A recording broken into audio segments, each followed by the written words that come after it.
Alors, nous allons bientôt démarrer, par respect pour ceux qui sont venus à l'heure. Donc, bonsoir à tout le monde. Ce soir, le canal local de Crosby vous convie à un voyage dans le temps.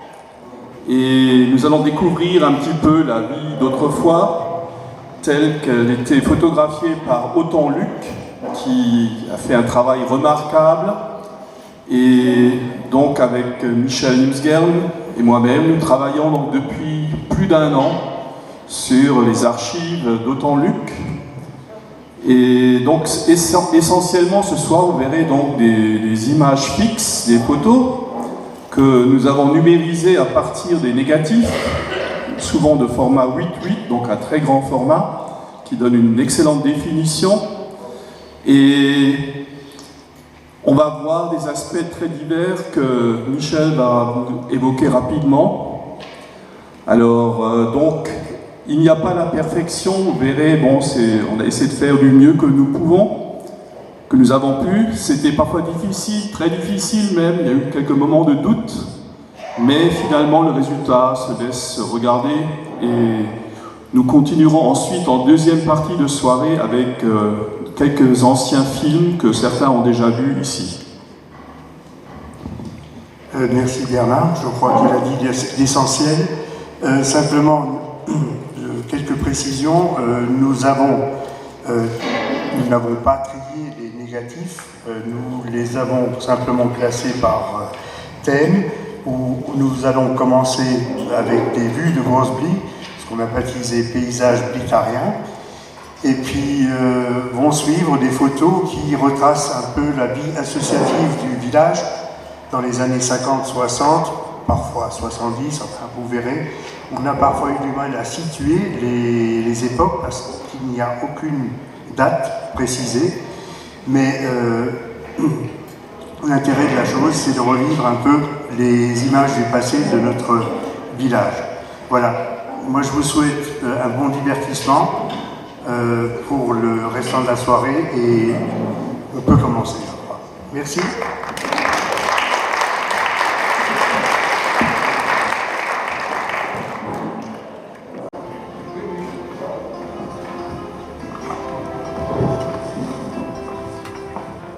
C'est une belle soirée, ça remémore la jeunesse des Blitariens. Et je trouve qu'il faut refaire tout ça en approfondissant un peu plus les choses. C'est un bon travail qui a été fait en amont. Bon, moi je ne fais pas de grosses blies, donc déjà dans un premier temps, mais je connais quand même pas mal de gens sur les photos, c'est une très bonne initiative. À l'origine, toutes les photos qui étaient en mairie, c'est quand même grâce à l'ancienne équipe que tous ces trucs-là, ils avaient été mis en route parce qu'on avait récupéré justement des photos, enfin les négatifs, tout ça, on avait récupéré un peu à gauche, à droite, donc il y avait de quoi faire.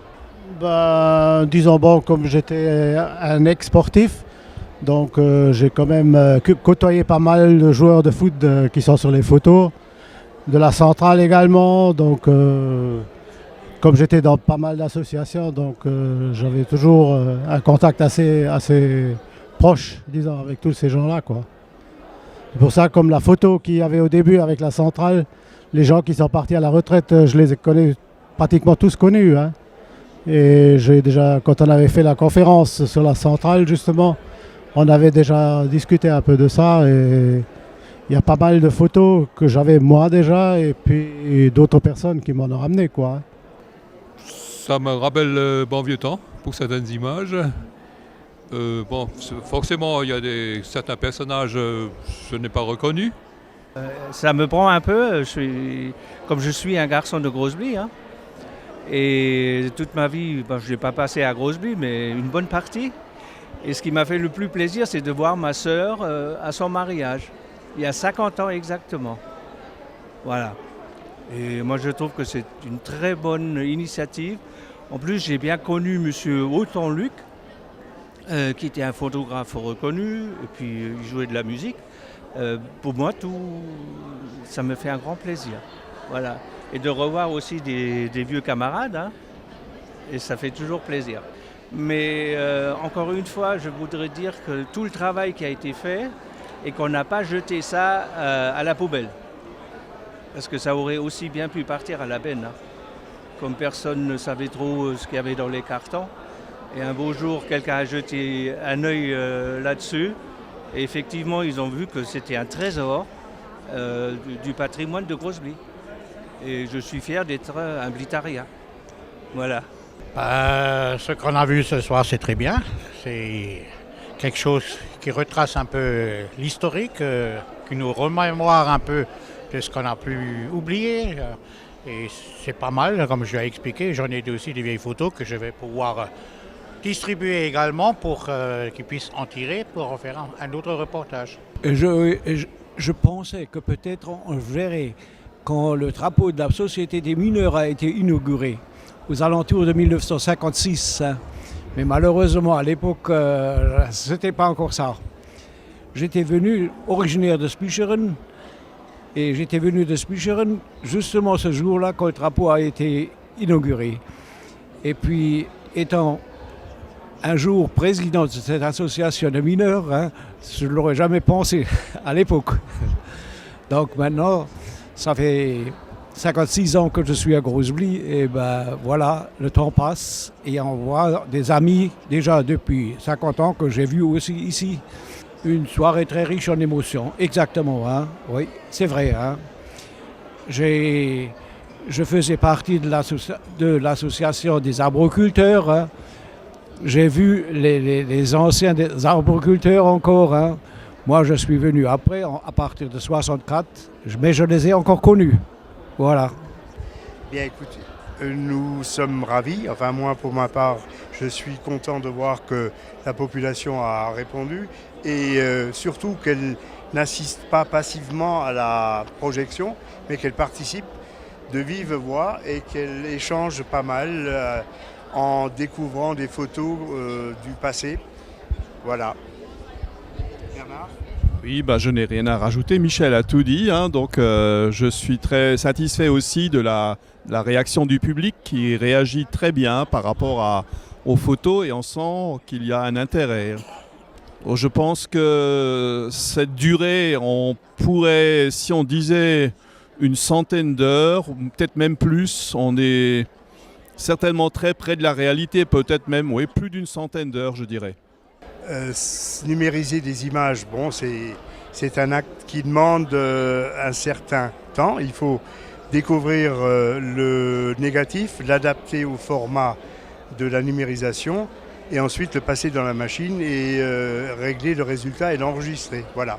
La partie qui nous a coûté vraiment énormément de temps, c'est la réalisation du diaporama final. Hein. Donc ça, c'était énormément chronophage et on était parfois vraiment à la limite de la rupture parce qu'on voyait l'échéance qui approchait et les problèmes qui devenaient de plus en plus ardus.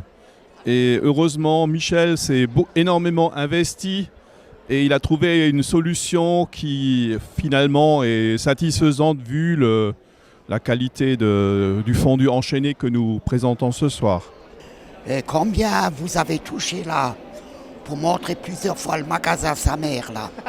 Combien de dividendes vous avez eu? Malheureusement, l'enseigne n'existe plus, mais j'y ai pensé plus d'une fois. Mais à qui s'adresser? Plus de Rouillère, plus de sa mère, donc rien à espérer de ce côté-là. Voilà.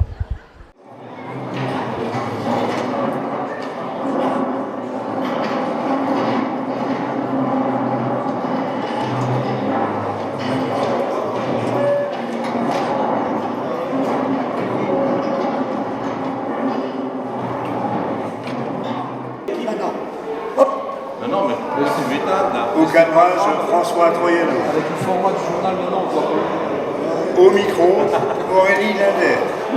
Ah, d'accord. Vas-y, continue. Vas-y. Au commentaire, Bernard Ollier. À la direction, Bernard Lange. Au montage, Yann.